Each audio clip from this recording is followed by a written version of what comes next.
Bienvenue dans Expansion, un podcast par Eric Flack qui s'adresse à toutes celles et ceux qui cherchent à s'améliorer aussi bien mentalement que physiquement, tout en développant leurs relations avec eux-mêmes et les autres. Et aujourd'hui, épisode 161. Alors, après le dernier épisode, le 160, dans lequel j'ai parlé un petit peu des horreurs de l'humanité, notamment de l'affaire Epstein, eh bien j'ai dit dans cet épisode que je ferais un épisode sur la beauté pour contrer cela, au moins à force équivalente, mais encore plus. Car j'en ai parlé quelques minutes dans l'épisode d'avant, là on va dédier un épisode complet à la beauté, car c'est ça la seule chose qu'il nous reste. Enfin, tu vois ce que je veux dire si tu as écouté le dernier épisode. Quoi qu'il en soit, dans celui-ci, eh bien je vais faire ce que je tâche de faire le plus, c'est-à-dire propager du positif et propager bien plus de positif sous toutes ses formes que de négatif dans ma vie, dans mon contenu, et je continue aujourd'hui. On va donc parler de la beauté. On va beaucoup parler du Seigneur des Anneaux. Voilà, spoiler, tu es prévenu. Ça va être mon exemple, ça va être mon gros exemple de première partie d'épisode. Et dans une moindre mesure, je parlerai aussi des cathédrales et des jeux vidéo parce que c'est cool aussi. C'est cool aussi. C'est complémentaire, tu vois. Le thème de l'épisode, c'est pas tant de parler de ce que la beauté elle a d'objectif. C'est vrai qu'il y a des critères de beauté dans différentes choses sur lesquels on est beaucoup à tomber d'accord. C'est pas un épisode là-dessus. J'ai déjà lu un livre sur tout ça qui était très intéressant, mais on va pas partir là-dedans. Moi, je veux me concentrer là sur le côté subjectif de la beauté, car elle a un gros côté subjectif, évidemment, la beauté. Et la meilleure façon de le faire, c'est de te parler de ce dans quoi moi je la vois. Et évidemment, mon métier, ma passion, c'est de créer des belles vidéos, c'est de raconter des jolies histoires, donc des œuvres artistiques pareilles. Ça me touche énormément dans ma sensibilité créative, si je puis dire. Et donc, c'est ça qui m'inspire beaucoup, qui m'a beaucoup inspiré ces derniers temps. Et c'est bien pour ça que je vais te parler de cela aujourd'hui. En parallèle, comme d'habitude, je te laisse te faire tes propres réflexions sur ce qui, toi, t'inspire et t'émerveille de par sa beauté. Quand je parle de beauté, je ne parle pas juste d'un truc joli à regarder. Évidemment, je parle de quelque chose qui te tire vers le haut, qui te donne envie d'être meilleur, qui te donne envie de ralentir, de respecter davantage ce que tu regardes. Quelque chose qui t'inspire par son essence, d'une façon dont même les mots ont du mal à rendre honneur parfois. C'est ça que j'ai envie d'appeler la beauté. Vois-tu ? Donc, on va pas mal parler du Seigneur des Anneaux. Avant que je termine ce chapitre, tu connais, il y a les codes temporels dans la barre de lecture, dans la description. Si jamais c'est trop long à ton goût, je t'en voudrais pas, tu peux passer à la section d'après pour continuer l'épisode. Mais parce que dans la suite de l'épisode, je vais aussi aborder le manifeste spectre qu'on peut voir dans beaucoup de domaines avec, d'un côté du spectre, la recherche de la beauté, on dira, et de l'autre côté du spectre, la recherche de la rentabilité, de l'efficacité, de l'optimisation. Comme toujours, je pense que la réponse, elle se trouve un petit peu entre les deux, mais c'est facile de se faire aspirer du côté le plus froid et le plus terre-à-terre, on dira, dans notre société aujourd'hui. En tout cas, j'ai l'impression qu'on part dans cette direction de plus en plus. Et évidemment, on parlera de comment cultiver la beauté dans sa vie et de comment on peut le faire maintenant, quand on a fini d'écouter ce podcast. Voilà, la beauté, c'est souvent ce qui reste quand quelqu'un a fait plus que ce qui était rentable. Ça, on va en parler. Voilà, joli programme. Petite note juste avant de commencer, je ne me suis pas encore marié, j'enregistre ça juste avant, mais quand tu l'écoutes, je suis en lune de miel, pépère, le stress est passé, les derniers projets sont passés, je l'espère normalement. Donc voilà, j'enregistre ça avant de partir, avant le dernier gros rush, car je voulais faire un dernier épisode. Sinon il y aurait eu un trop long break avec ces voyages pour célébrer tout ça. Sans plus tarder, lançons-nous. Et tu l'as bien compris, avec cette introduction, je vais te parler d'un exemple qui m'a particulièrement frappé ces derniers temps. Le Seigneur des Anneaux. Et oui, les 11h30 à peu près, de films et surtout les dizaines d'heures de coulisses de création que j'ai regardé également, qui sont disponibles dans les DVD originels. Je me suis donc tapé tout ça et je me suis délecté. Délecté, c'est le verbe. C'était au début de cette année et ça m'est resté dans la tête et ça m'a inspiré et j'ai trouvé ça particulièrement beau et donc j'aimerais en parler un peu. J'ai vu ces films quand ils sont sortis, C'est-à-dire, j'avais quoi, 10-12 ans. Ils sont sortis, je crois, 2001, 2002, 2003, les 3 films. Et je ne suis peut-être pas original en te disant que le 3e, c'était mon préféré quand je l'ai vu, et ça allait rester. Ensuite, je dirais même que c'est mon film préféré aujourd'hui. À nouveau, originalité, je ne suis pas sûr que je me démarque particulièrement. Et quand j'ai regardé ces coulisses de tournage, de création, oh là là, j'ai été bouleversé presque. C'est fou, hein. Je me suis retrouvé sincèrement en regardant les coulisses. C'est-à-dire les gens, tu sais, qui sont devant un fond vert du Seigneur, avec des mecs qui sont incrustés à peu près bien, parce qu'on parle des années 98-99, quand ça a été tourné, j'imagine, tout ça. On parle d'un montage... voilà, on n'est pas sur des vidéos 4K, tu vois, avec la production d'aujourd'hui. Et c'est des gens qui parlent, et qui parlent de leur bail. Et ça m'a foutu les larmes aux yeux plusieurs fois. Vraiment, j'écoutais ça, je regardais ça, et j'ai trouvé ça incroyable. En fait, c'est aussi parce que ça me touche, comme je l'ai dit. Quand j'ai regardé ça, quand j'ai regardé le souci du détail, la passion des réalisateurs, malgré toutes les contraintes qu'ils avaient pour créer ces films, évidemment, qui sont liées à l'industrie du film, qui n'est pas une industrie purement passionnée par la création de belles œuvres, même si ça va avec, on est bien d'accord, eh bien, je me suis dit, waouh, extraordinaire. En fait, ça m'a fait me dire que ce qu'ils ont fait pour ces films, ça peut être logique, hein, tu me diras, mais ça ressemble à ce que je fais moi, puissance 1000, tout simplement. Bon, puissance 1000, c'est énorme, mais mettons, allez, puissance 10 peut-être. C'est moi qui fais une vidéo YouTube, mais puissance 10, dans les moyens, les ambitions, le tout. C'est, ouais. Donc, petite anecdote de création, donc les 3 livres de Tolkien étaient à la base un seul livre énorme, parce que le mec s'est dit, j'en ai rien à foutre des contraintes normales des éditeurs de presse qui veulent un joli livre de 300 pages. Je m'en branle, moi je vais écrire 2000 pages dans un seul livre. Et quand il a voulu publier, on lui a dit, monsieur, il faut quand même faire 3 livres, là c'est trop, tu vois. Et donc il a dû faire 3 livres. Pareil pour les films. Ils se sont dit, bon, il faut qu'on fasse 3 films, déjà ça va être galère.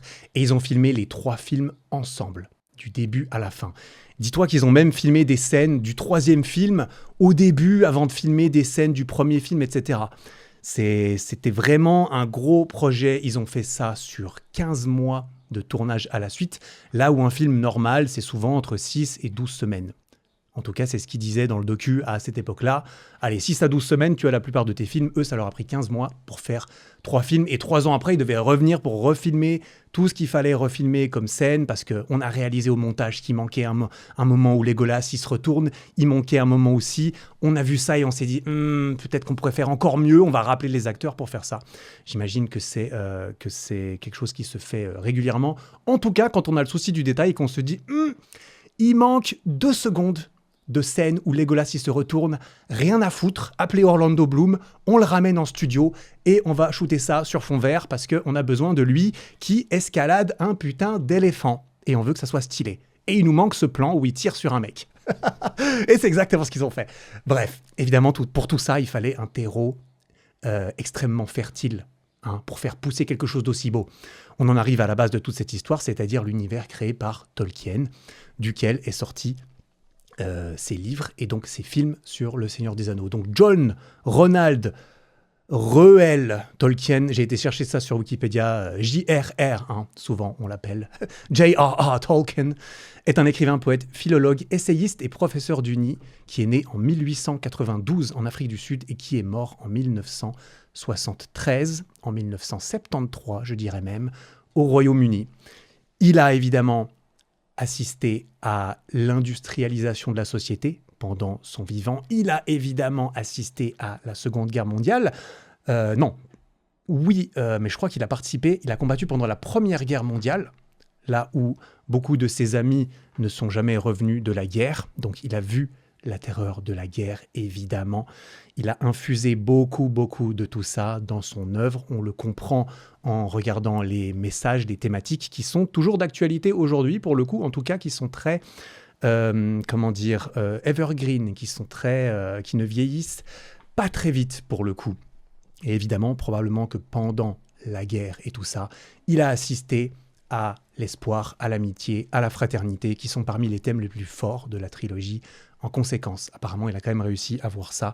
Au milieu de tout le reste, il a assisté à la mécanisation du combat, tu vois. Il a assisté au moment où on a arrêté de se battre sur un cheval avec une épée, pour plus simplement se faire écrabouiller par des tanks. Parce que c'est quand même plus facile. À quoi ça sert une épée quand tu as un tank, tu vois? Et lui, il a vu ça et on le voit aussi un petit peu dans les films, tu vois. Avec les catapultes qui balancent des gros rochers, qui écrabouillent les gens. Avec les olifants, tu vois, les olifants, ces énormes éléphants que tu vois dans le 3e film, bah c'est comme un tank. C'est-à-dire que tu te retrouves seul sur ton cheval, face à ce putain d'éléphant, bah tu te fais écrabouiller, tout simplement. Ou alors, tu t'appelles Legolas, tu l'escalades, et puis tu le butes à toi tout seul. Mais ça, on dira que c'est plus pour le storytelling, tu comprends? Et pour faire rêver les personnes qui regardent ça, dont moi, quand j'ai regardé ce film, je devais avoir du coup une 12aine d'années. Je suis allé le voir au cinéma avec mon père. Et je me souviens très bien de la scène d'ouverture avec Sméagol qui étrangle son pote ou son cousin, je sais plus, pour voler l'anneau. Et ça te plonge directement, enfin pour récupérer l'anneau, et ça te plonge directement dans cette masterclass, quoi.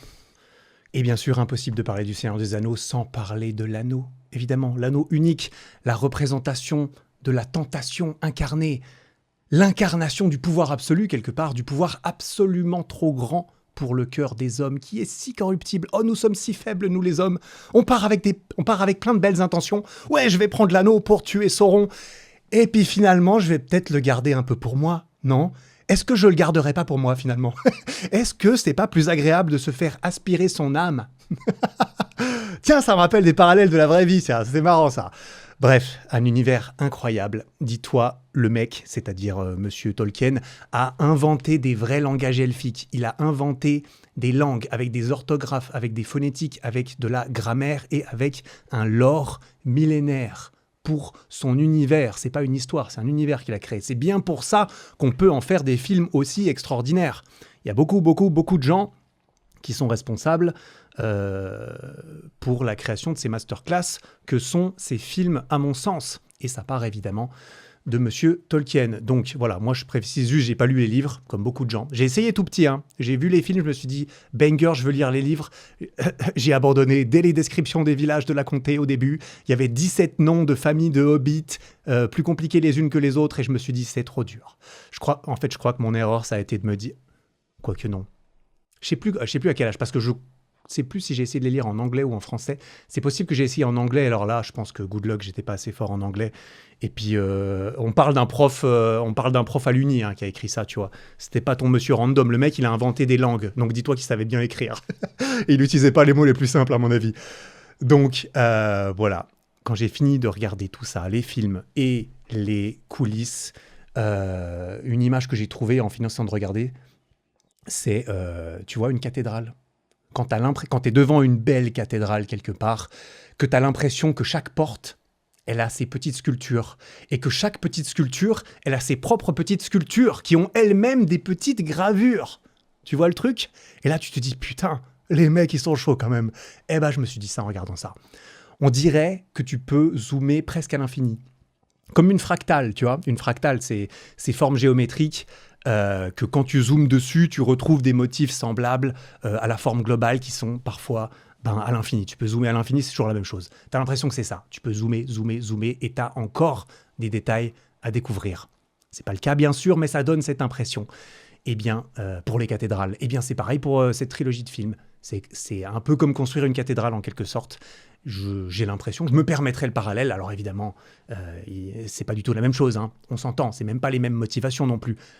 Mais quand même, tu vois, au vu de la quantité de main-d'œuvre, de travail, d'heures, de jours, de nuits, de sueur, de larmes et de sang qui a probablement été versé dedans par tellement de personnes qui ont été impliquées en équipe,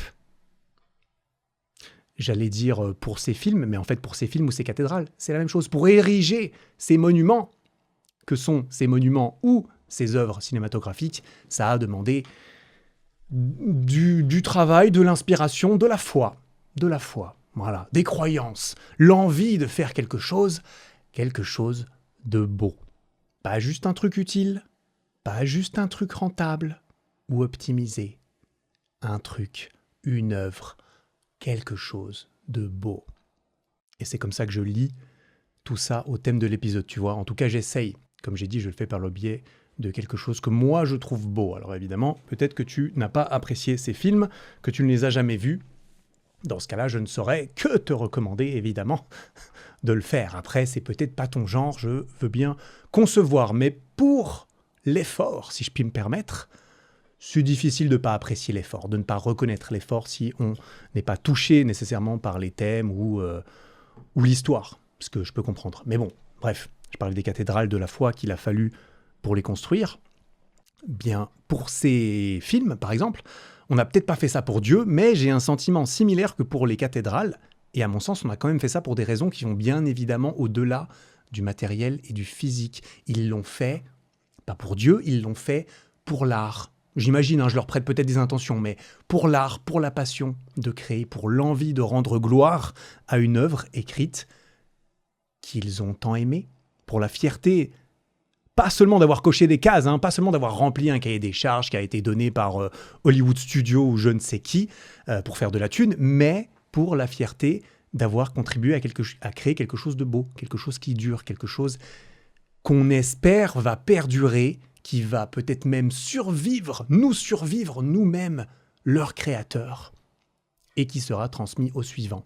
Ça, c'est quelque chose de plus qu'un travail alimentaire. Tu vois ce que je veux dire? Je crois qu'on est d'accord pour dire que ça va au-delà. Petit rappel rapide sur la chronologie de tout ça, juste pour que tu réalises aussi. Tolkien, il a écrit Le Seigneur des Anneaux sur une douzaine d'années apparemment, entre 1937 et 1949, et les livres, ils ont été sortis vers 54-55. Et les films, ils ont été faits en 99.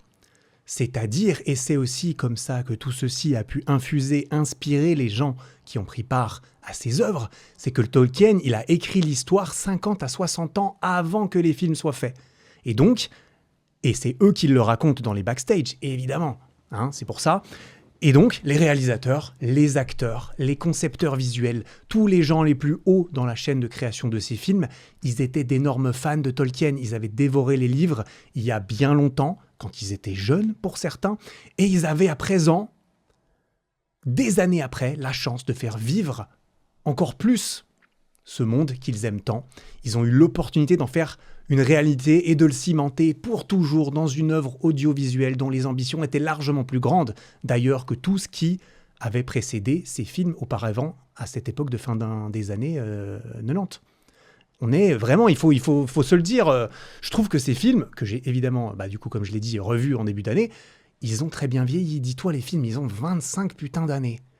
Et franchement, alors à quelques endroits, quand même, les effets spéciaux, quand Frodon, il entre dans la montagne du destin, là, tu vois qu'ils étaient à l'arrache. Tu vois qu'ils ont fait ça à l'arrache. Tu vois que c'est un vieux fond vert et qu'ils n'ont pas eu le temps de peaufiner les trucs. Mais dis-toi, Gollum, qui a été entièrement fait grâce à différents capteurs de mouvement et de mimique du visage par Andy Serkis, je crois, l'acteur, qui le joue extrêmement bien sans lui ressembler. C'est d'ailleurs lui qui a rendu vie, qui a donné vie à comment Gollum se comporte. Il y a d'ailleurs une vidéo de son casting qui est très connue. Tu peux la trouver sur YouTube. Le casting d'Andy Serkis pour Gollum. Et là, tu vois, ah oui, mais putain, c'est Gollum en fait. Et ils se sont dit la même chose quand ils ont vu ce mec jouer Gollum, alors que je crois que de base, il était là pour jouer Frodon. Et puis apparemment, ça s'est pas terminé comme ça, mais il a quand même eu un des rôles phares. Mais pour reprendre l'image précédente, du coup, par rapport aux cathédrales, en ce qui concerne Tolkien et ses films, c'est comme si les fidèles les plus fervents se sont réunis pour construire la plus grande et la plus belle cathédrale qu'ils pouvaient imaginer et faire sortir du sol avec les contraintes physiques qui étaient les leurs. C'est-à-dire, on veut faire un beau film, bon, il faut quand même de la thune, il faut quand même rentrer dans l'argent, on sort pas de ça de notre poche, mais on veut faire un monument. Et on va faire de notre mieux. Et ça, putain, c'est beau. Surtout quand tu vois qu'ils ont réussi, je trouve. Voilà, je suis pas un expert en film, loin de là, mais on a l'impression que, enfin moi je trouve que, d'après ce que j'entends, des autres experts peut-être aussi, mais en règle générale, et c'est quand même de plus en plus présent aujourd'hui dans tout ce qui est cinéma, que bon, maintenant, il faut un retour sur investissement sur le film, et je dirais même plus, il en a toujours fallu un, sauf que là, c'est limite la seule chose qui compte. Tant que ça fait plus de thunes que ce que ça coûte, on s'en bat les couilles, que ça soit beau. C'est-à-dire que si c'est beau, c'est bonus. Mais c'est vraiment pas tout en haut de la liste. Tout en haut de la liste, c'est évidemment la rentabilité financière. Donc rien ne sert de faire plus ou mieux ou plus ambitieux ou plus grand, en tout cas pas si ça sert de façon garantie la rentabilité du film. Je veux dire, on va quand même pas se faire chier à inventer un nouvel univers quand on peut sortir Shrek 17. Attends, les 16 premiers ont bien marché. Mais écoutez, on va quand même pas prendre des risques. Non, surtout pas. Sortons Pokémon 42 et les actionnaires seront contents, ok? On va en parler de ça après, de Pokémon 42. T'inquiète, je vais y venir tout à l'heure. Mais, pour en revenir sur le Seigneur des Anneaux, et dans le contexte de son époque de sortie, le Seigneur des Anneaux, il est sorti à l'heure de gloire du DVD, sauf erreur. En tout cas, à ce moment-là, le DVD, clairement, voilà, tu sortais un film au cinéma et ensuite tu le vendais en copie individuelle sur un disque, sur un DVD. Peut-être que tu es trop jeune pour avoir vraiment utilisé ça. C'est fou, ça me rajeunit pas. Mais ouais, avant l'ère du streaming, eh bien, il y avait des DVD, il y avait même des cassettes VHS. Bref. C'est donc dans des DVD bonus qu'ils ont pu sortir toutes les versions longues, les extended cuts des films. Parce que dis-toi que les mecs qui ont fait ça, ils ont fait des films de plus de 3 heures. Genre la place de cinéma, j'ai même vérifié, la place de cinéma, en tout cas à l'époque, le prix c'est la même chose. Hein. Que tu ailles voir un film de 3 heures, 3h30 ou 90 minutes, bah, c'est le même prix. Donc tu fais pas vraiment plus de thunes, à mon avis, au cinéma. En tout cas, derrière, quand tu vends des DVD, c'est différent parce que quand ton film il pèse tellement lourd qu'il doit tenir sur 6 DVD, bon bah forcément, le coffret il coûte plus cher. Il se vend plus cher, on est d'accord. Je sais pas exactement comment ça marche. Ce que je sais, c'est que voilà, c'est pas parce que ton film il fait 3 heures que tu vas vendre plus de billets de ciné ou que tu vas vendre plus de DVD. Si ton film, c'est 3 heures de trucs éclatés au sol, bah ça change rien. Hein. Autant faire 1h30 de trucs éclatés au sol, ça passe plus vite, tu vois. Donc, un film de 1h58, je pense qu'on aurait tous été le voir pareil et ils auraient aussi fait un max de thunes avec. Peut-être pas autant du coup, mais ça c'est parce qu'ils ont vraiment fait une masterclass. Mais là, tu vois, les mecs, ils décident de rendre honneur au livre et que pour ce faire, bah, faudrait faire, une quinzaine d'heures de film, quoi. Bon, c'est un peu chaud de faire 15 heures, alors on va seulement faire 11 heures. Et non, parce qu'en fait, à la base, en plus, ils se sont plus ou moins dit, bon, on va faire 3 films de 3 heures. Et après, ils se disent, ah putain, c'est vrai, ça dure que 9 heures. On pourrait quand même raconter quelques jolies petites histoires en plus, quoi, histoire de régaler nous-mêmes et tout le monde par la même occasion. Voilà, c'est pas des scènes absolument cruciales pour l'histoire, mais franchement, allez, rien à foutre. Rajoutons 30 minutes à chacun des films, on s'en branle, on mettra ça dans le DVD. S'ils nous permettent pas de le projeter en salle, on s'en tape. Ça sera dans le DVD, et puis voilà, tout le monde est content. Et donc, bah, ils ont fait des versions longues, des extended cuts, et donc les films durent 3h30 quand tu les regardes en version longue, ce que j'ai évidemment fait. Tu vois, ils se sont dit, bah les couilles, on va le faire quand même. La beauté, c'est souvent ce qui reste quand quelqu'un a fait plus que ce qui était rentable. Alors, bien sûr, hein, c'est pas de la charité, on s'entend. Le support DVD, il a permis ça. Le support DVD qu'on pouvait vendre en plus, il a permis, je pense, de justifier aussi ces versions légendaires plus longues de ces films. Tout comme ces backstage extraordinaires que j'ai regardés, tellement il y en a. Il y en a des heures. Hein. C'est encore plus long de regarder tous les backstage que de regarder tous les films, tu vois. Et j'allais dire limite j'ai préféré, mais non. C'est juste que l'un avec l'autre, ça rend le tout extraordinaire, j'ai trouvé. Et j'ai l'impression que ça se fait moins aujourd'hui. Peut-être c'est moi qui suis pas à la page. Il y a eu des backstage et tout, je crois, pour Avatar, pour Stranger Things. Des choses que je n'ai pas vues d'ailleurs. Mais je ne sais pas à quelle ampleur ils arrivent à monétiser suffisamment ces backstage pour avoir vraiment envie d'en faire des documentaires stylés, tu vois. Je ne sais pas exactement, peut-être. Probablement pour les phénomènes culturels, peut-être qu'Avatar et Stranger Things, du coup, c'était un peu le cas. Eh bien, dans ce cas-là, ça vaut la peine de raconter comment ça a été créé parce qu'il y a suffisamment de fans pour regarder ça. Mais là, tu vois, il y a 11h30 de film. Et si tu regardes tous les backstage, t'en as pour 18 à 20 heures de plus. Et encore, ça c'est sans les commentaires audio que même moi j'ai pas été écouté parce que bordel, quand même j'avais une vie à récupérer, tu comprends à un moment donné. Mais je regardais ça en mangeant pendant plusieurs semaines et enfin les backstage et bordel, je n'arrivais plus à m'arrêter quand je commençais à regarder. C'est voilà, tous les films ne te donnent pas envie de savoir comment ça a été créé. Mais même là, quand tu regardes 20 heures, où tu as même les acteurs, hein, Frodon, Aragorn et tout, Viggo Mortensen et tout, qui racontent comment ils... Bah, la vie sur le lieu de tournage, limite, tu t'attaches aux personnages, c'est-à-dire aux vrais êtres humains derrière les acteurs, tu vois. Et c'est là que tu vois, et c'est là que tu comprends, en fait, justement. Parce que quand tu vois le film, tu te dis sûrement, ah, c'est beau, j'ai ressenti des trucs, tu te dis. À minima, tu te dis, bon, peut-être ça me touche pas trop, mais ça se voit qu'ils ont fait des efforts. Ça, c'est ce que j'ai dit. Et à maxima, bah, tu chiales et tu trouves ça absolument magnifique, et tu te dis, bordel, la musique, elle me prend aux tripes, et c'est clairement mon cas. Mais quand tu regardes les backstage, tu réalises, ah ouais, ils n'ont pas fait ça par hasard, les mecs. Et c'est là où je veux en venir. Ils n'ont pas fait ça par hasard. Ils l'ont manifesté, ils l'ont créé. Ils ont eu apparemment ce qu'il fallait pour faire cela. Que ça soit bah, le mec tout en haut du taf, Peter Jackson. Putain, lui, tu sens qu'il n'était pas là pour faire des films de merde. Hein. En tout cas, pour ses premiers.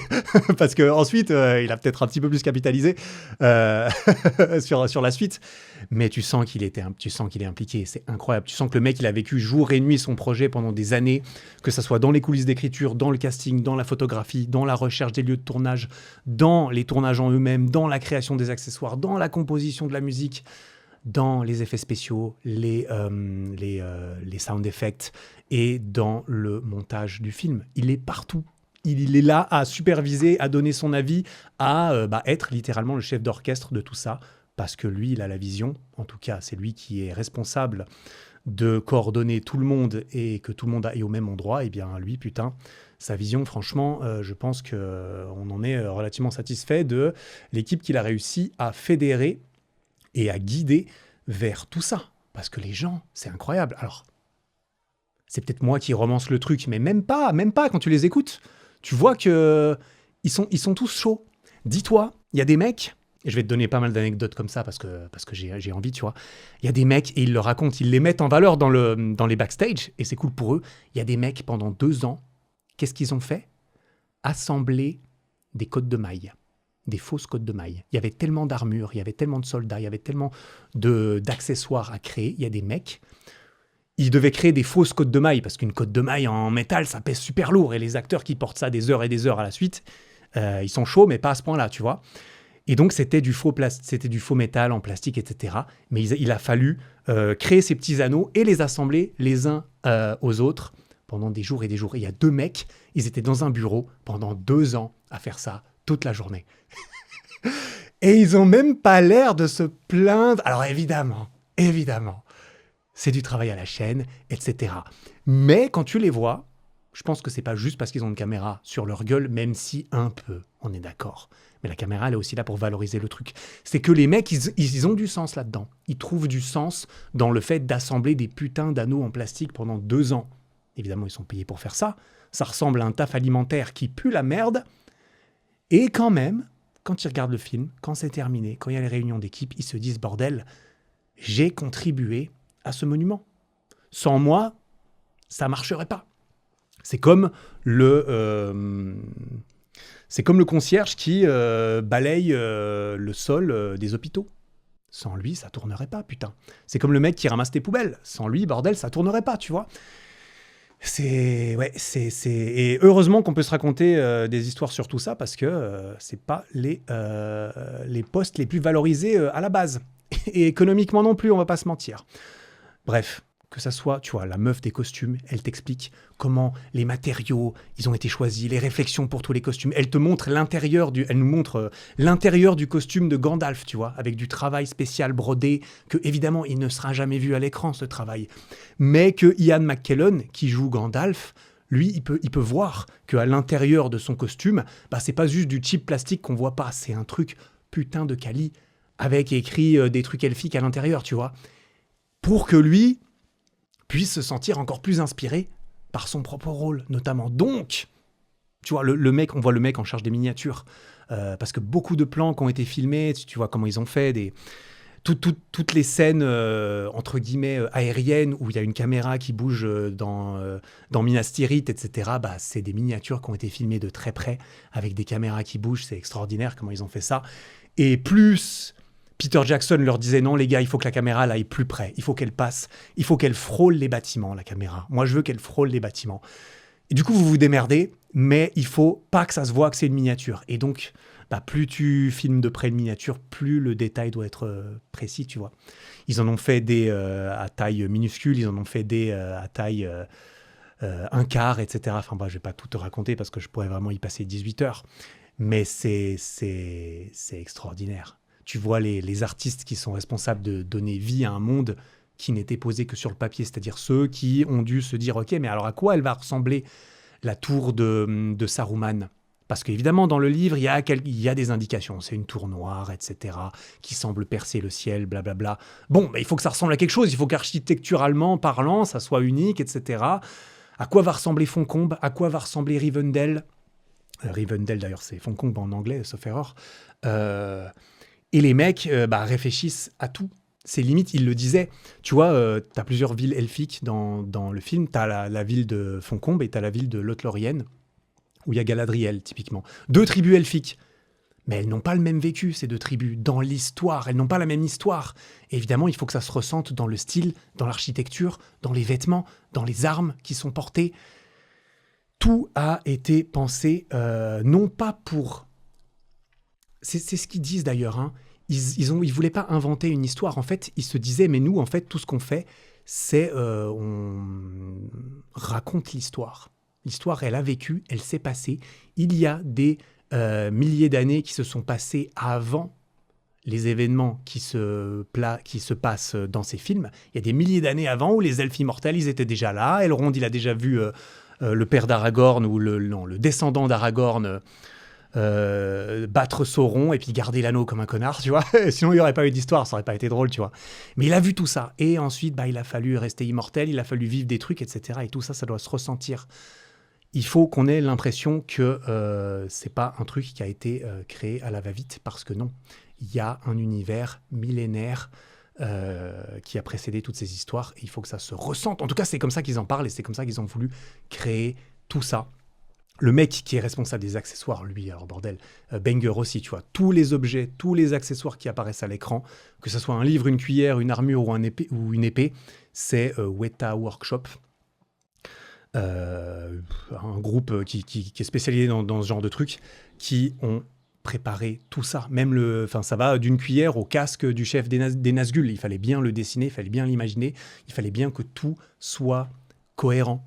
Et là, il est tout fier, évidemment, de te montrer les casques des soldats du Rohan. Parce qu'en tout petit, sur le côté du casque, tu peux voir qu'en fait, les gravures, elles sont en forme de cheval. Pourquoi ? Parce que le cheval, c'est le symbole du Rohan. Et tu vois bien que c'est pas la même chose que les humains du Gondor. Donc les humains du Gondor, c'est pas les mêmes que ceux du Rohan, qui sont évidemment pas du tout comme les hobbits, parce que c'est pas du tout la même race, tu vois. C'est pas comme les nains. Les nains, ils sont très angulaires. Tout ce qu'ils construisent, c'est des angles, c'est des putains de lignes droites. Là où les elfes, c'est beau, c'est arrondi, c'est courbé. Et évidemment, dans le choix des acteurs et tout, bien entendu que c'est ça. On voit le forgeron, parce qu'évidemment, les épées, c'est des vraies épées. Elles ont été forgées par un vrai forgeron qu'ils ont trouvé en Nouvelle-Zélande, là où ils ont tourné tous ces films. Et le mec, il est fier de son taf. Il s'est pété le cul à forger toutes ses armes pendant des années. Et ensuite, il les voit dans les films. Chaque accessoire, il a sa propre réflexion par rapport à la race qui va l'apporter. Tout doit être cohérent, car tout a déjà été écrit, en fait. Les orques, ils n'ont pas la même armure que les gobelins, qui sont terrés dans les montagnes de la Moria, qui sont bien différents encore des Uruk-hai, qui sont ces espèces de sur-orques créés même artificiellement par Saruman, tu vois. Les Uruk-hai sont à l'inverse des gobelins. On pourrait se dire, bon, il faut des méchants. Alors ok, il y a le gros œil sur la grosse tour. Allez, Sauron, tout ça. Pas facile de lui donner une vraie forme parce que c'est un espèce d'esprit quelque part. Il est pas vraiment vivant, il est pas vraiment mort.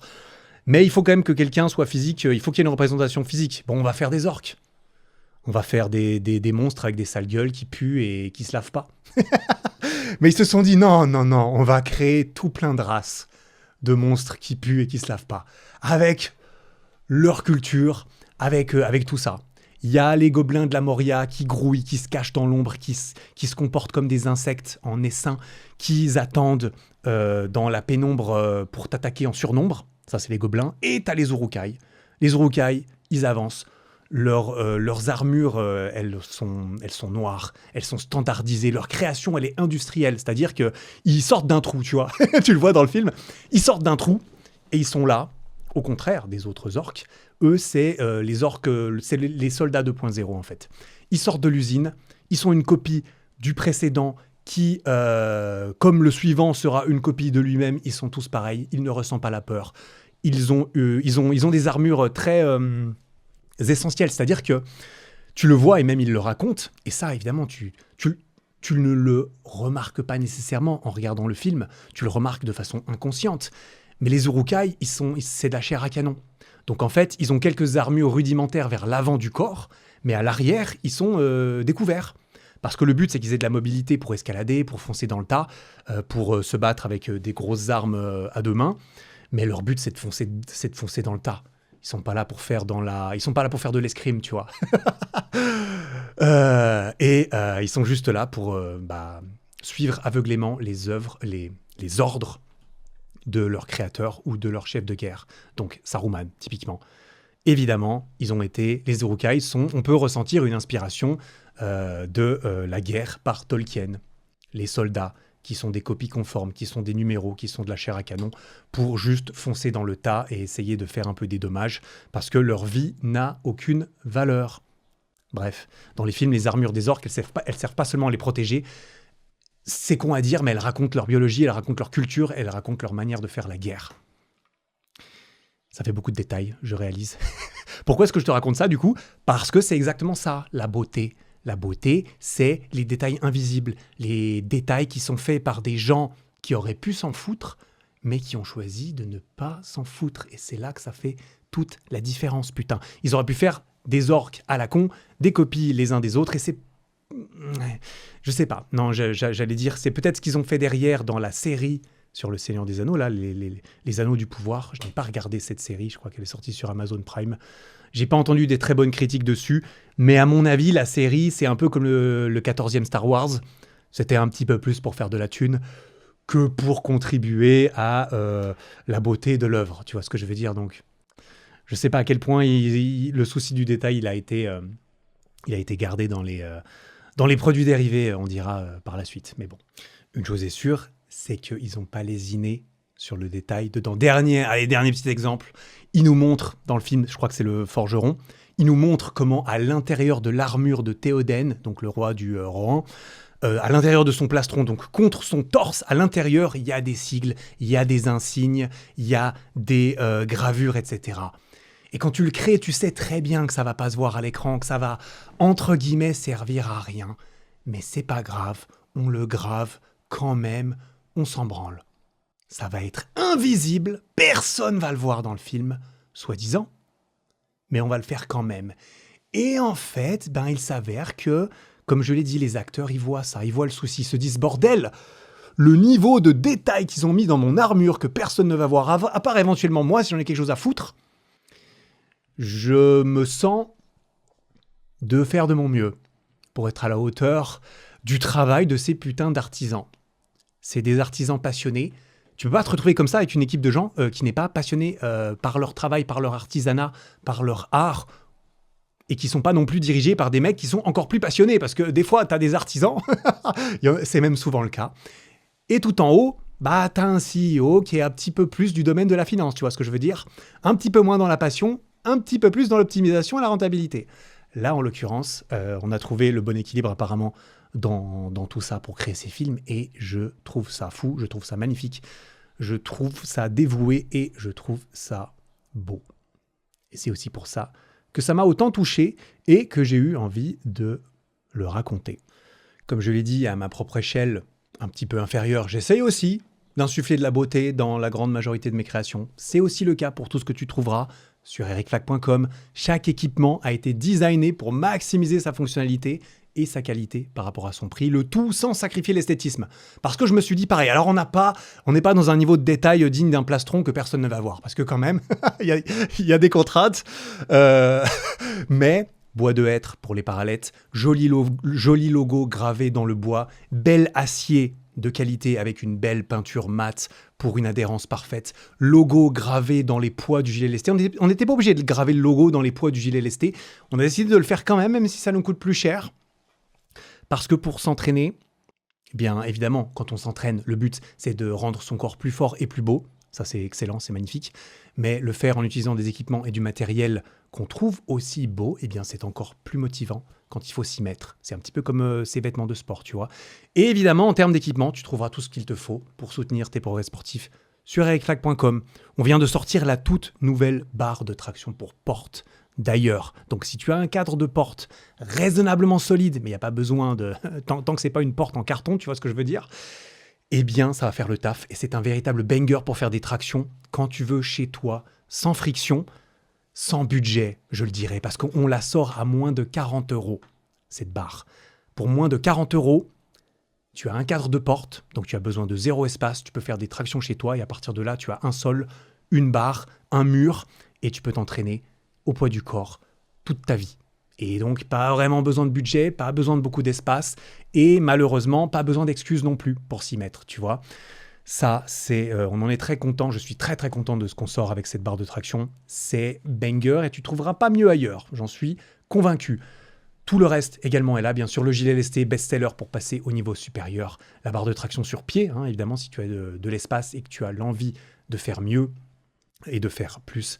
Les bandes élastiques, les anneaux, les barres parallèles, tout est là. Et des nouveautés vont arriver cet été. 5 nouveaux produits vont arriver cet été. Magnifique, je reviens d'un shooting en équipe il n'y a pas longtemps. D'ailleurs, je montre tout ça dans le dernier vlog qui est sorti sur ma chaîne secondaire, où tu peux voir aussi les nouveaux produits qui vont arriver en juillet et en août. Bordel, on a un planning qui est magnifique, tout comme les produits qui vont arriver, autant dans leur fonctionnalité que dans leur esthétisme. On essaye vraiment de faire, de trouver le meilleur équilibre là-dedans, car justement, je vais y venir, mais c'est l'équilibre qui est important, je pense. Donc voilà, ericflac.com, ça soutient aussi mon travail et ses podcasts, bien sûr. Merci beaucoup. Allez, toutes dernières anecdotes sur le Seigneur des Anneaux, et ensuite on passera à la tendance négative et contraire actuelle. J'ai juste envie de te partager très rapidement, là c'est vraiment juste moi le fan, le moment le plus beau de chacun des 3 films à mes yeux. C'est très personnel, même si bien sûr on verra des tendances. Si on demandait à tout le monde, je pense que je serais de loin pas le seul. C'est très influencé par notre vie, comme je l'ai dit. Moi j'ai vu ça quand j'étais jeune, etc. Et quand je les revois, ça me fait la même chose. Premier film, le meilleur moment je trouve, la mort de Boromir et ses adieux à Aragorn. Le texte, l'acting, la fraternité. Je vous aurais suivi, mon frère, mon capitaine, mon roi. I would have followed you, my brother. I would have followed you, my brother, My captain. my captain, My king. my king. Oh bordel. Je vais essayer de te mettre ça dans le fond ou de te mettre les musiques et tout pendant ces passages-là. Si je me fais striker par YouTube pour copyright, eh bien je les mettrai pas. Donc si tu les entends pas, c'est parce que j'ai pas pu. C'est parce que la rentabilité a gagné, bordel.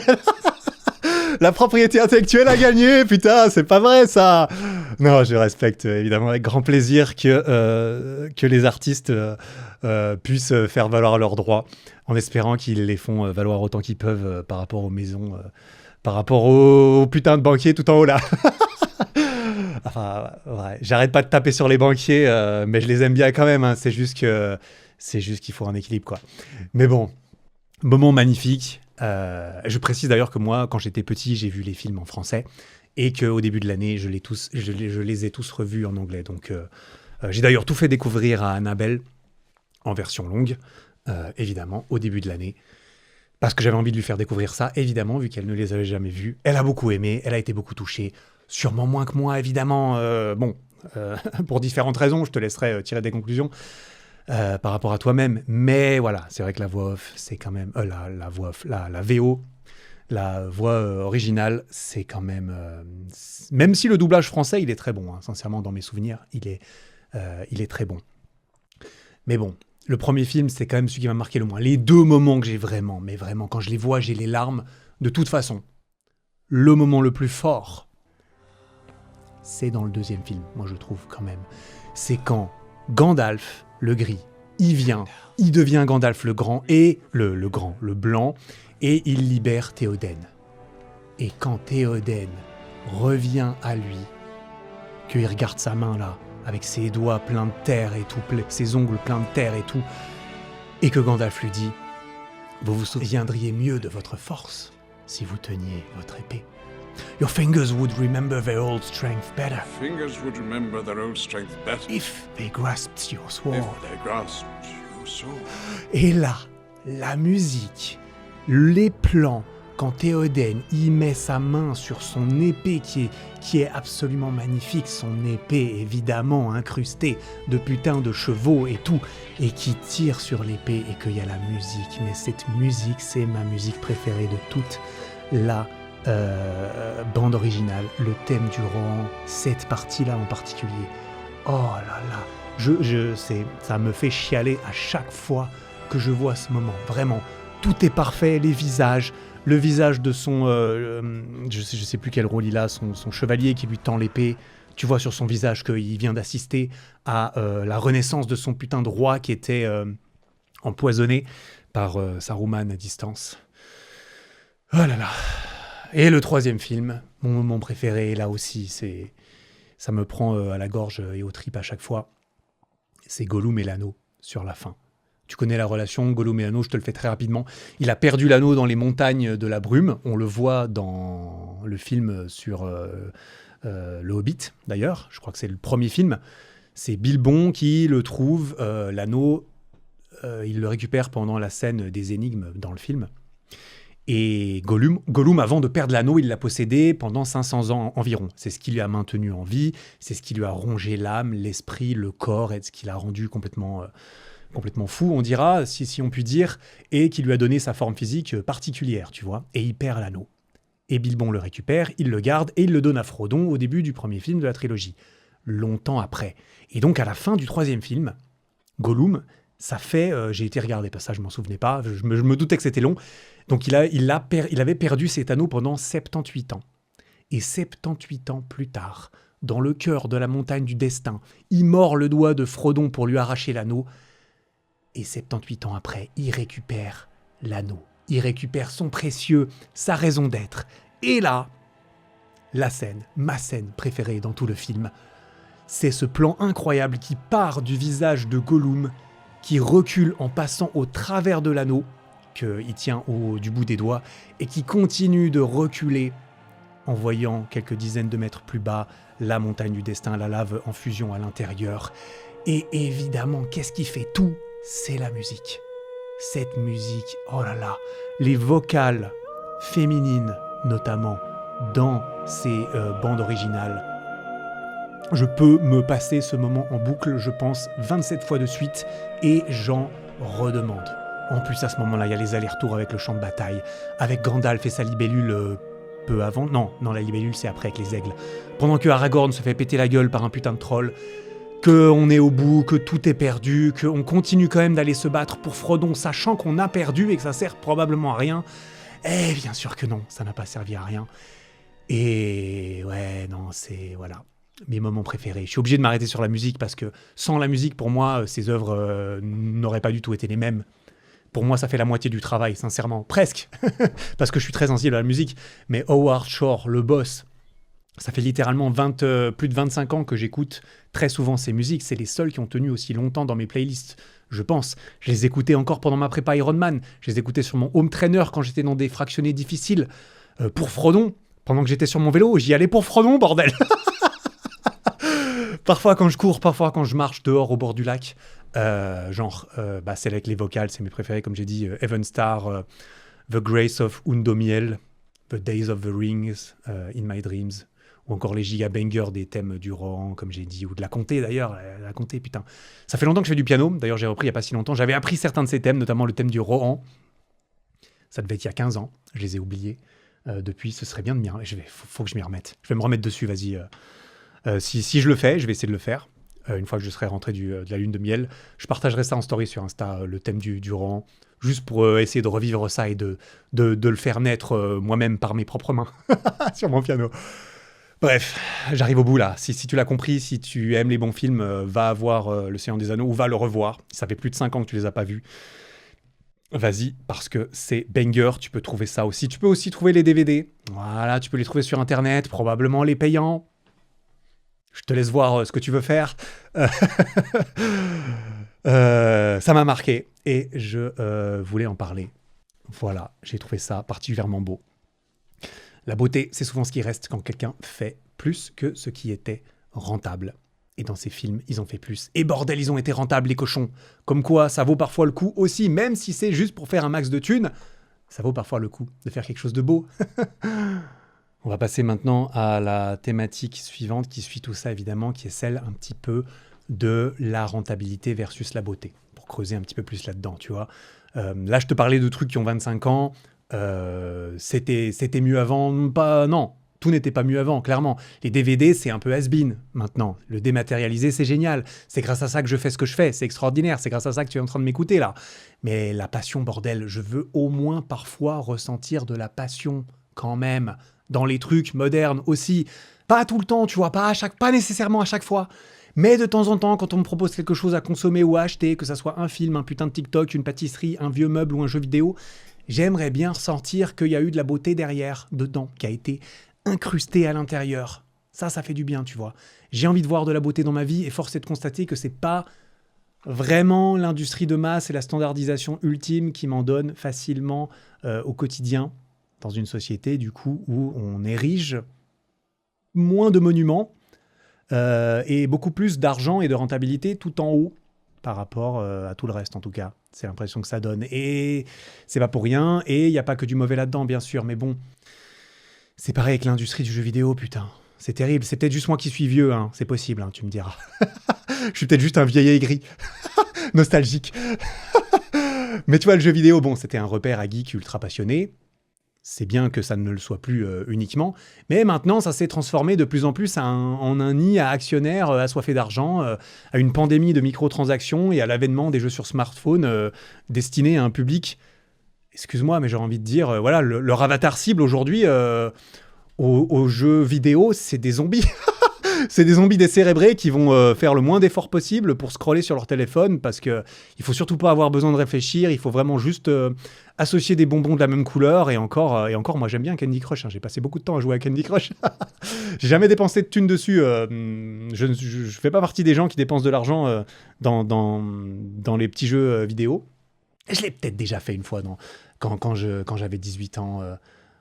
Comment ça s'appelait, Sword of Mana, je sais plus, on jouait à un jeu avec mon pote.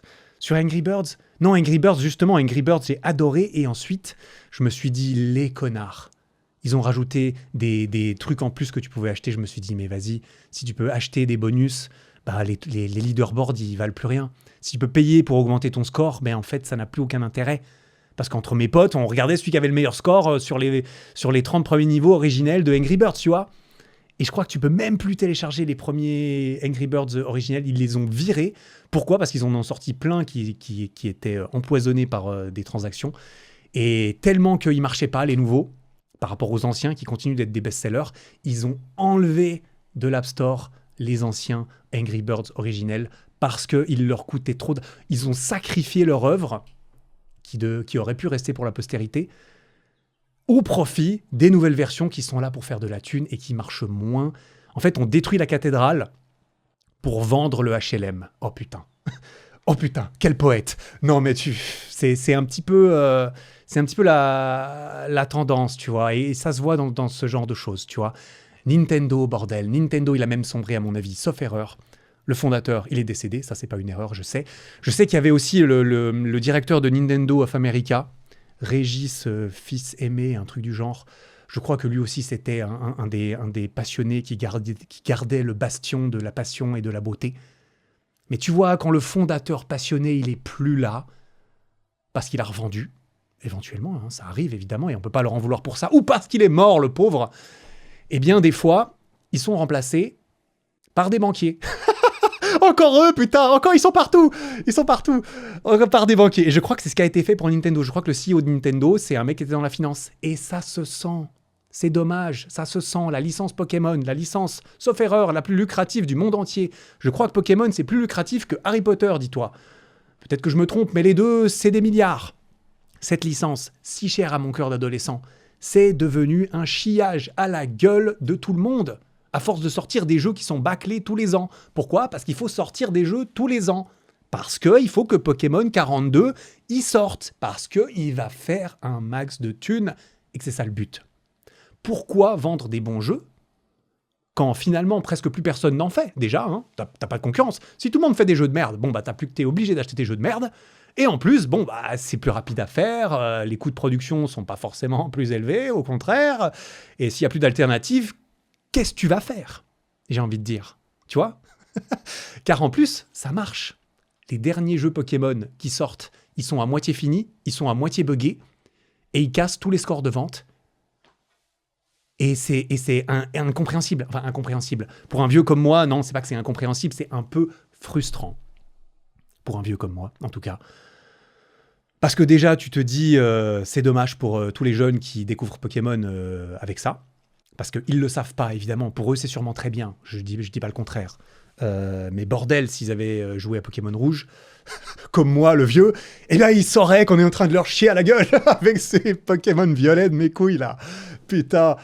Pourquoi vendre des bons jeux quand on peut vendre de la nostalgie? J'ai envie de dire, la nostalgie, c'est pas cher à créer. Il suffit de la vendre, mais c'est plus simple. Vendons de la propriété intellectuelle et vendons de la nostalgie, parce que comme ça, c'est immatériel, c'est scalable à l'infini.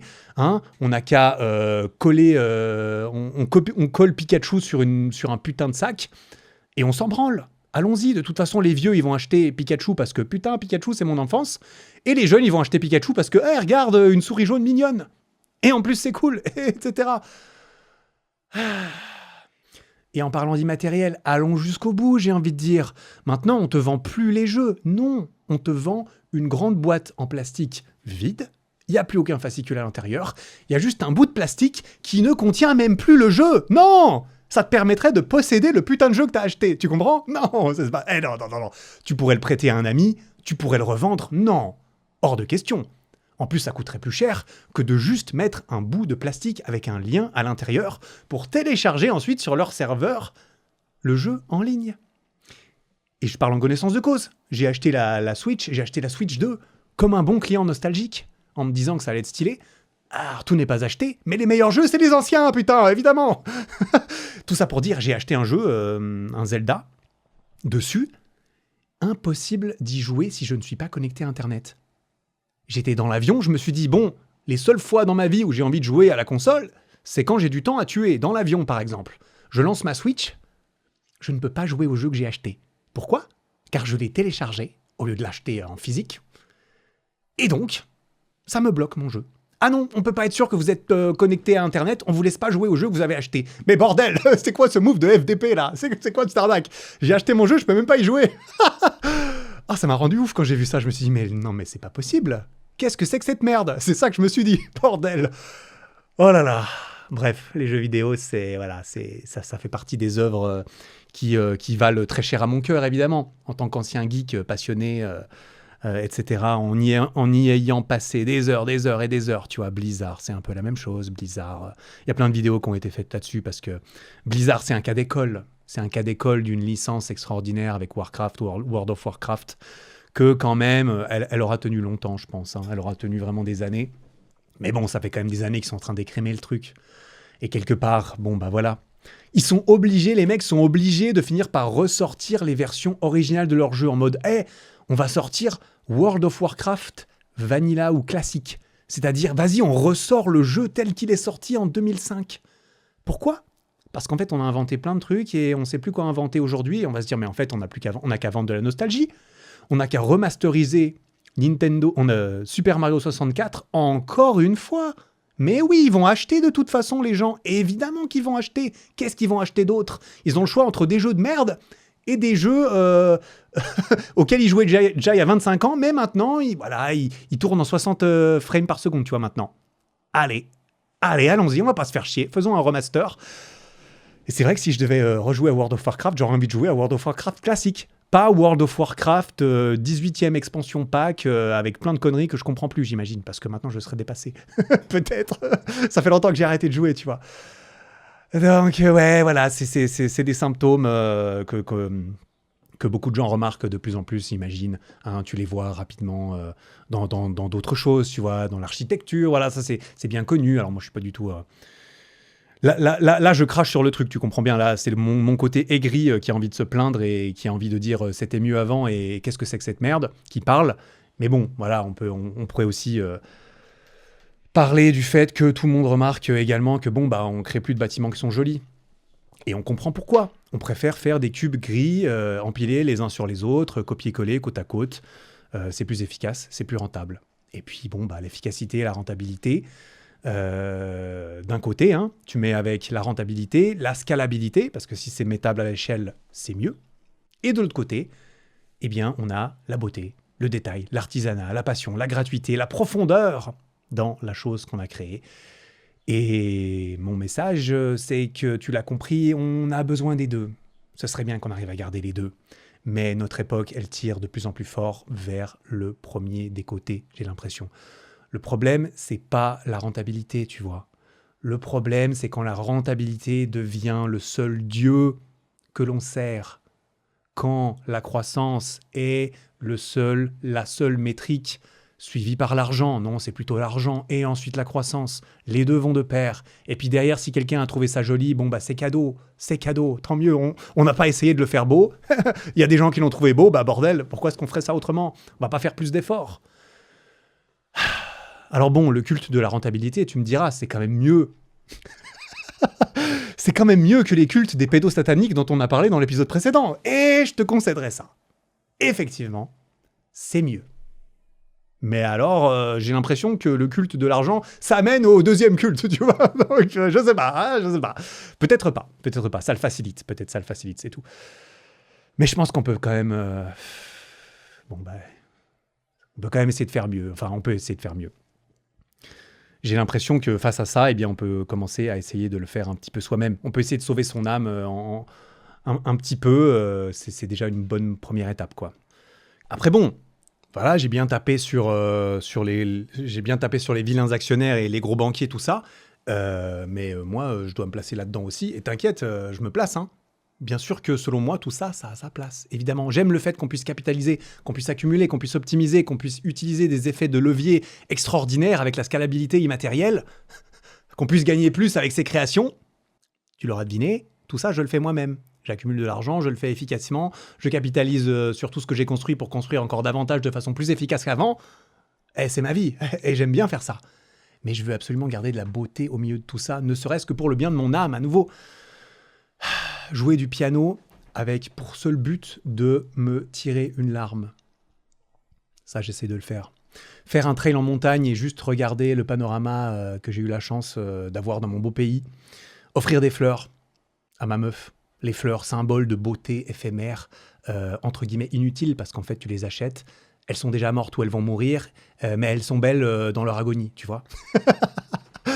Mais ça crée des étincelles dans les yeux de ma meuf, de ma femme, à l'heure où tu écoutes. Donc ça vaut la peine.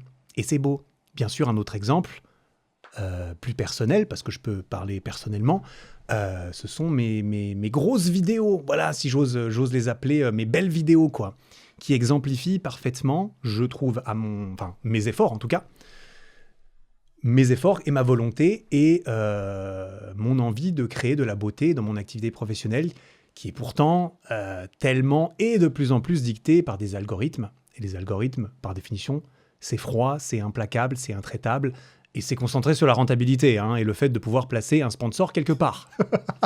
Parce qu'il faut bien payer les factures, et pourquoi pas un peu plus. On va pas se mentir, pourquoi pas un peu plus. Ces vidéos dont je parle, je parle des vidéos dans lesquelles j'ai l'impression que j'ai essayé de mettre le plus de beauté. Voilà, mes vidéos storytelling de ces dernières années, ma vidéo marathon, ma vidéo Ironman, ma vidéo backyard, ma vidéo ultra trail, qui demandent des heures et des heures et des heures de tournage, d'écriture, d'entraînement aussi, accessoirement, parce que il faut quand même pouvoir... il faut qu'il y ait un sujet à l'histoire, et vu que c'est moi, il faut qu'il y ait une histoire à raconter, et que le personnage principal il soit capable de se transformer, parce que c'est ça une belle histoire, souvent. Et derrière, il faut écrire, il faut tourner, il faut monter, avec le souci du détail, avec un choix de musique qui doit, moi, me faire ressentir quelque chose, et dans l'espoir que ça fasse ressentir quelque chose à quelqu'un d'autre, par exemple une fraction des choses que j'ai ressenties lors de ces aventures, et que j'essaye de transmettre, ou au moins une toute petite partie de la chose, ne serait-ce que pour insuffler l'idée de « Ah putain, ok, je vis cette aventure par procuration », comme si je regardais un film, sauf que là je regarde une vidéo YouTube, mais c'est une histoire vraie. Et quelque part, peut-être que j'ai envie d'essayer. Et j'ai envie moi-même, et là je parle pour toi, de devenir le héros de cette même aventure ou d'une aventure qui ressemble. Loin d'une œuvre comme Le Seigneur des Anneaux, hein, comme j'ai dit, mais à mon échelle, voilà, j'essaie de toucher ça du bout des doigts aussi un petit peu et de trouver l'équilibre vis-à-vis de tout ça. Tu peux demander, hein, je crois que j'ai déjà mentionné, mais tu peux demander à mon équipe, à mes monteurs, s'il y a une image sur 60 dans une seconde de ma vidéo que je veux changer, je vais la voir et on va la changer. Ah, il y a 7 frames sur 60, j'aime pas, on va la couper une frame plus tôt. Parce qu'à ce moment-là, je ferme les yeux et donc j'ai pas envie que juste avant le cut, eh bien, je ferme les yeux. Parce que la personne qui regarde la vidéo, elle est en train de me regarder dans les yeux. Quand tu regardes une vidéo, souvent tu regardes les êtres humains qui parlent et donc tu les regardes dans les yeux. Et donc si les yeux se ferment ou si y a des cuts et des zooms et que les yeux se déplacent à l'écran, c'est mauvais. Parce que ça fatigue, il faut bouger, parce que... Bref, ça c'est faire des vidéos et j'ai quand même un tout petit peu de compétences là-dedans maintenant.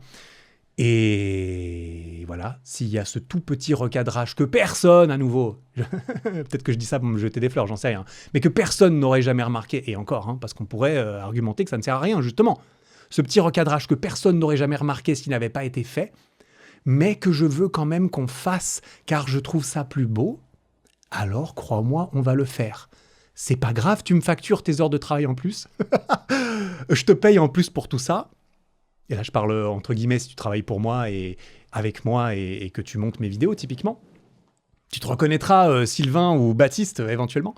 Eh bien, on va le faire. Moi, je m'en fous, on va le faire. Ne serait-ce que pour moi, pour la beauté subjective que je suis peut-être le seul à voir. C'est pas grave, mais ça, j'en doute. Eh bien, on va quand même le faire, tu vois. Bien sûr, ça sélectionne aussi les personnes qui travaillent avec moi sur ce genre de projet. Hein.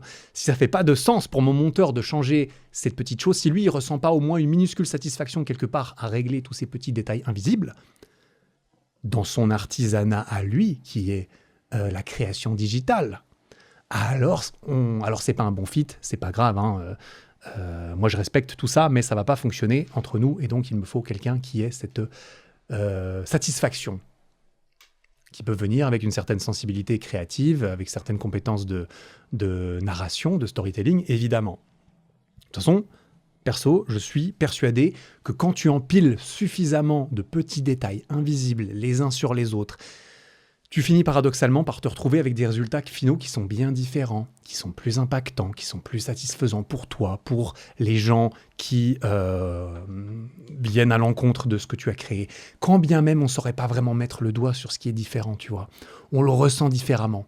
Car le but visé, comme de faire naître certaines émotions, eh bien, comme je l'ai dit, tu ne peux pas le décrire que par de simples mots.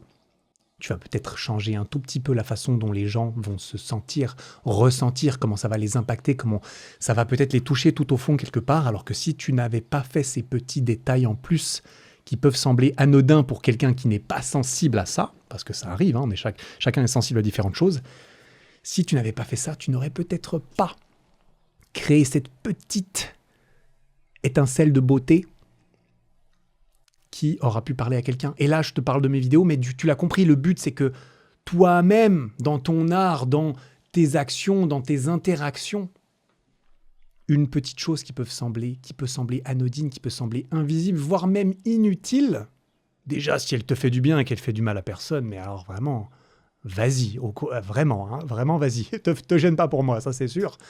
Mais en plus, c'est rarement aussi invisible, c'est rarement aussi anodin. Spirituellement, si ce n'était que ça, ça compte. Ne serait-ce que pour toi. Tu vois, on en revient sur ce dont j'ai parlé dans l'épisode précédent.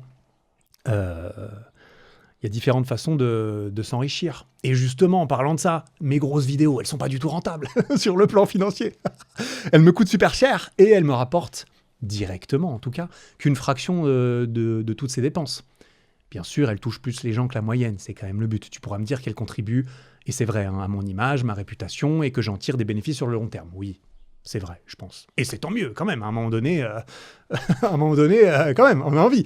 Sauf que crois-moi, hein, si j'utilisais toute cette énergie, toutes ces centaines d'heures, ces dizaines de milliers d'euros, et qu'à la place, je créais des dizaines et des dizaines de vidéos, allez, appelons ça des vidéos réactions, des vidéos avec des concepts un peu plus faciles, qui fonctionnent, et pas que c'est mauvais, hein.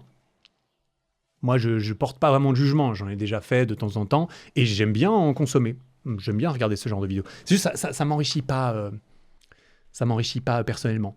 Enfin, ça m'enrichirait financièrement. C'est bien là où je veux venir. Si je faisais des petits formats de 15 minutes avec un sponsor de 1 minute 30 au début de chaque vidéo et que je passais mon temps à faire ça, bordel, crois-moi, j'en ferais beaucoup plus de l'argent. Sauf que, du coup, la rentabilité n'a pas besoin d'être uniquement financière. Et évidemment, tu le voyais venir. C'est bien pour ça que je le fais quand même et que je suis pleinement satisfait du retour sur investissement. Hein.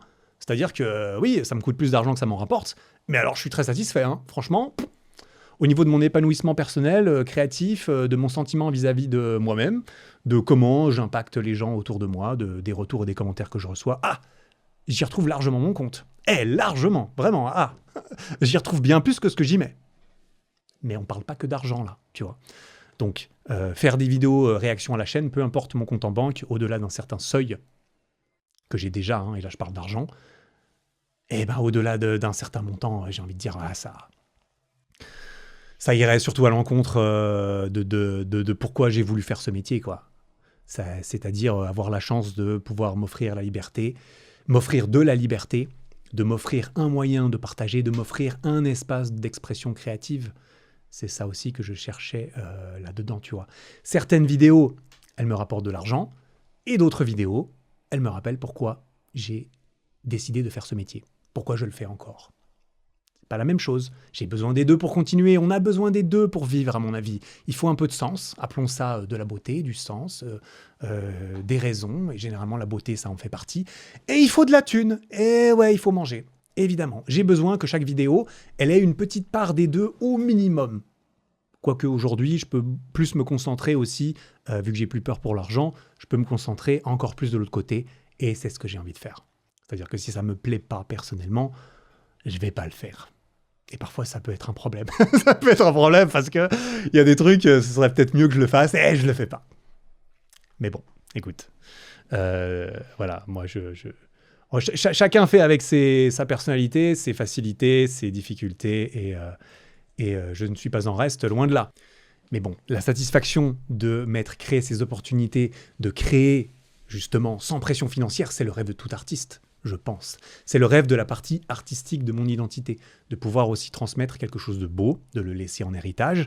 Ce serait absolument mentir que de te dire que je suis pas content que mes vidéos elles restent sur Internet pour toujours. Et non, ça fait partie du truc. Moi aussi, j'ai envie de pouvoir transmettre un petit quelque chose et de mettre une petite partie de moi dans mes créations. Je pense que la plupart des gens qui ont une expression créative ou artistique, qu'ils le veuillent ou non, ils mettent une partie d'eux dedans.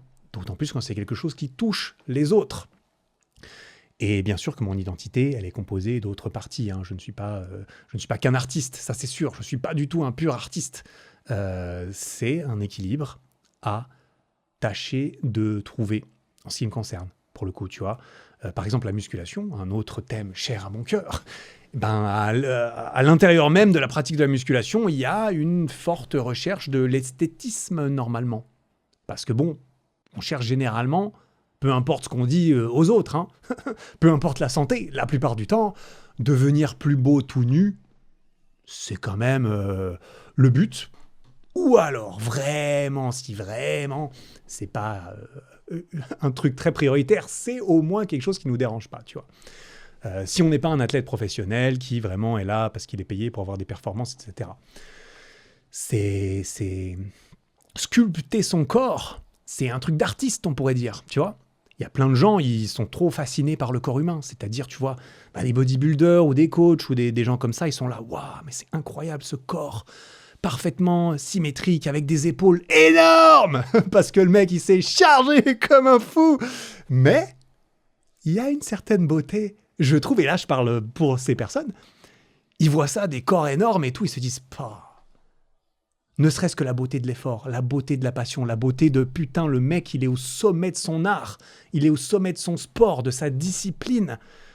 Et il s'avère que le but, c'est d'être giga sec et giga massif. Mais grand bien lui en face, c'est magnifique, tu vois. On peut être fasciné par le corps humain, par ce à quoi, que ça soit à quoi il ressemble, comme par exemple le bodybuilding, la musculation, ce qu'on est capable de l'entraîner à faire. Par exemple, la gymnastique, le cirque, le parcours, quand tu vois ces gens qui ont entraîné leur corps pour faire des trucs pareils, plus ils se sont entraînés, plus ça a l'air facile. Un gymnaste ou un acrobate qui te fait un équilibre à une main, t'as l'impression, mais le mec, il fait aucun effort. C'est parce que vraiment, il fait pas beaucoup d'efforts.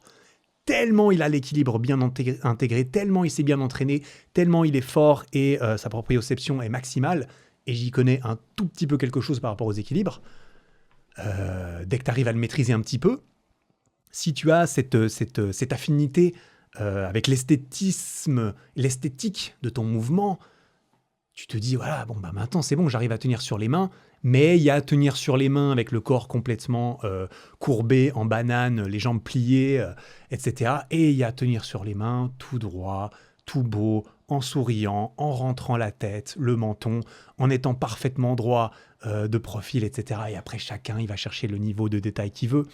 Mais généralement, c'est parce qu'il recherche, je pense, une forme de beauté subjective dans son mouvement, dans son exécution, dans sa pratique. Ça peut être aussi ce que le corps est capable de faire. Le corps en lui-même, pas ce qu'on est capable de lui faire faire, mais ce que le corps il fait naturellement. Mon père, il est biologiste, il est chercheur, bon, il est gentiment à la retraite, mais crois-moi que lui, il va trouver de la beauté dans la reproduction et l'interaction de certaines cellules entre elles. Il va se dire, mais c'est extraordinaire. C'est magnifique de voir que ceci réagit comme cela dans le corps humain. Naturellement, le corps humain est fait comme ça. Waouh, mais c'est beau. Il y en a qui seront plus sensibles à ça, il y en a qui seront plus sensibles à autre chose. Il y en a pour tout le monde, il y en a partout, même si tout le monde ne verra pas la beauté partout. Elle est omniprésente et elle ne demande qu'à être remarquée souvent. Tu vois, la beauté, elle est abondante, elle est intarissable. C'est ça qui est beau aussi avec la beauté. C'est que si moi j'en trouve plus dans ma vie, ça ne diminue pas la quantité que toi tu peux trouver dans la tienne. C'est pas un jeu à somme nulle. Mais c'est souvent à nous de la reconnaître dans notre environnement, de la chercher dans notre activité professionnelle, de la manifester dans nos interactions sociales entre nous, ou de la créer à partir de rien comme ça, avec nos actions. À partir de rien, tu me diras peut-être pas, mais on peut la créer en tout cas. Et ça peut être tout petit, hein. Ça peut être tout petit. Ça peut être choisir une jolie lumière chez toi. Ça peut être faire une belle assiette, c'est-à-dire bien mettre les aliments dans ton assiette. Je sais que ma mère prend beaucoup de plaisir à avoir des jolies assiettes avec beaucoup de couleurs dedans. Moi, je m'en tape. Je le dis, tu vois. Moi, je m'en tape. Elle trouve ça magnifique. Et c'est beau, je trouve ça beau aussi. Allumer une bougie chez toi. Ça peut être un petit geste pour augmenter la beauté autour de toi. Mettre 5 étoiles sur ce podcast sur Spotify. T'abonner à sa chaîne YouTube. C'est beau. Partager l'épisode à un pote qui est fan du Seigneur des Anneaux et qui a besoin d'entendre le message qui l'accompagne. Plein de petites choses comme ça, tu vois. C'est facile à faire. Tu peux le faire là, maintenant, tout de suite. Tu peux écrire un vrai message à quelqu'un au lieu de lui envoyer HB pour son anniversaire. Un temps sur Facebook, il y a des gens qui m'écrivaient HB sur mon mur. Alors, j'apprécie. Ils me souhaitent joyeux anniversaire, mais c'est la façon la plus low et forte possible. J'apprécie quand même, mais voilà, tu peux faire un message vocal à la place. Ça te prend à peine plus de temps. Tu peux appeler la personne par téléphone alors que tu le fais jamais, et donc tu peux la surprendre et tu peux simplement faire un petit effort un petit peu plus grand pour que ça soit un petit peu plus beau comme message que tu transmettes. Tu vois, tu peux choisir une musique pour... tu sais, des fois, tu vas te balader dehors, et puis là, tu mets la musique du Seigneur des Anneaux, et là, tu as l'impression de marcher dans le film. Tu es dans le film et tout, et ça met un mood. Et ça peut créer de la beauté. Tu peux acheter moins de trucs, mais essayer d'acheter des objets que tu trouves vraiment beaux. Ça fait longtemps que je le fais personnellement. C'est un critère pour que je garde quelque chose typiquement. Soit il va être fonctionnel et nécessaire, soit il va peut-être juste être beau à sa manière. S'il est beau, bon bah t'as plus de chances que je te garde objet. Si tu me fais ressentir de la joie et que tu embellis mon environnement, tu vois, prendre le chemin le plus joli, même si c'est 5 minutes de plus, et on va passer par le bord du lac. C'est plus long, mais c'est plus beau. Mon frère, il fait ça pour aller au travail, à vélo. On a la chance d'habiter pas loin du lac. Ça prend plus de temps pour lui de passer par le lac, mais c'est plus beau. Et il décide de faire ça quand même, tu vois. C'est moins rentable, c'est pas optimisé, mais il décide de le faire quand même, tu vois. Écrire une carte à la main plutôt qu'à l'ordinateur. Mettre un peu de soin dans tes vêtements. même quand c'est pas une occasion spéciale. ça, j'ai plus de mal, tu vois. Ça, je suis moins fort pour ça. À part pour le podcast, je fais un effort. Je mets la chemise. Je mets la chemise, mais sinon, je suis en débardeur, tu vois. Bas les couilles. Je suis moins sensible à ça, tu vois. Faire un compliment à quelqu'un dans la rue, faire naître un sourire sur le visage de quelqu'un dans la rue gratuitement comme ça. Regarder un coucher de soleil sans sortir ton téléphone. Pas facile celui-là, pas facile, mais pour moi aussi, pas facile. Tout ça, ce sont des mini-actes de beauté et on sous-estime à quel point ces petites choses, qui peuvent sembler anodines, futiles, invisibles, elles peuvent quand même changer la texture de ta journée quand tu vas te coucher. Tu te dis, c'était une belle journée. Et des fois, ça tient à pas grand-chose, tu vois. Ça tient à pas grand-chose. Il peut s'agir, parce que là, on est dans la partie concrète de ce avec quoi tu peux repartir de cet épisode. Tu l'as compris, j'imagine. Parfois, il s'agit de se demander, ça commence par ça, hein, où est-ce que je peux remettre un peu de beauté dans ma vie ? Comment est-ce que je peux en remettre un peu dans mon corps, dans mon travail, dans mon couple, dans mon appart, dans ma façon de m'exprimer, dans ce que je crée, dans ce que je consomme. Et je crois que c'est un peu le message de fin de cet épisode, du coup. Et de ce long monologue que je te remercie d'avoir écouté. Oui, allons-y les gars, allons-y. Industrialisons, optimisons. Il faut que tout soit plus efficace. D'accord ? C'est grâce à ça qu'on a la caméra et le micro avec lequel je te parle. Hein. Si des gens n'avaient pas voulu optimiser et créer des sacrés trucs, et généralement ils sont créés parce qu'il y a l'appât de la récompense financière, hein, l'innovation, etc., c'est pas toujours de la charité. Qu'on se le dise. Il y a différentes façons de fuel, de nourrir l'innovation. Mais quand même, essayons de garder l'équilibre, de trouver l'équilibre avec le sens et la beauté qu'on peut réussir à faire naître en parallèle de ça. La beauté, c'est souvent ce qui reste quand quelqu'un a fait plus que ce qui était rentable. Trouver de la beauté dans la vie, c'est extrêmement important. Créer de la beauté dans sa vie et peut-être même dans celle de son entourage, qui sait ? C'est possible, c'est important, c'est magnifique quand on le peut et on peut tous le faire selon notre propre définition, moi je pense. On peut tous faire plus attention à remarquer la beauté autour de nous quand elle est présente dans un paysage, dans un être humain, dans une interaction sociale de laquelle tu ne fais même pas partie. Tu vois ? Je t'avais parlé dans l'épisode précédent des petits trucs que j'avais remarqués qui m'ont fait ressentir de la gratitude. Bah, il y a une forme de beauté là-dedans, évidemment. Toutes ces choses étaient belles. C'est ça qui m'avait frappé également dans cet épisode précédent. Et bien entendu, comme on l'a vu, à mon avis, tout ça passera aussi par de la passion, par des croyances ou par de la foi, qu'elles soient religieuses ou non. Donc je pense que c'est important de préserver ces choses dans nos quotidiens et nos vies, si elles nous apportent de la beauté qu'on peut propager ensuite. Voilà. Pas facile, parfois, quand on se retrouve face à l'industrie si énorme, si en place, de se dire, bon, où est ma place ? Qu'est-ce que ça change ? Ça change quoi que je fasse ci de toute façon ? Et si c'était autrement ? Et si on décidait de faire des petites choses qui, peut-être, sont invisibles, semblent inutiles, mais peut-être pas tant que ça, finalement. Voilà, c'est ce que je t'enjoins à faire aujourd'hui. Hein, commence là tout de suite. T'as terminé. Le podcast est terminé, c'est bon.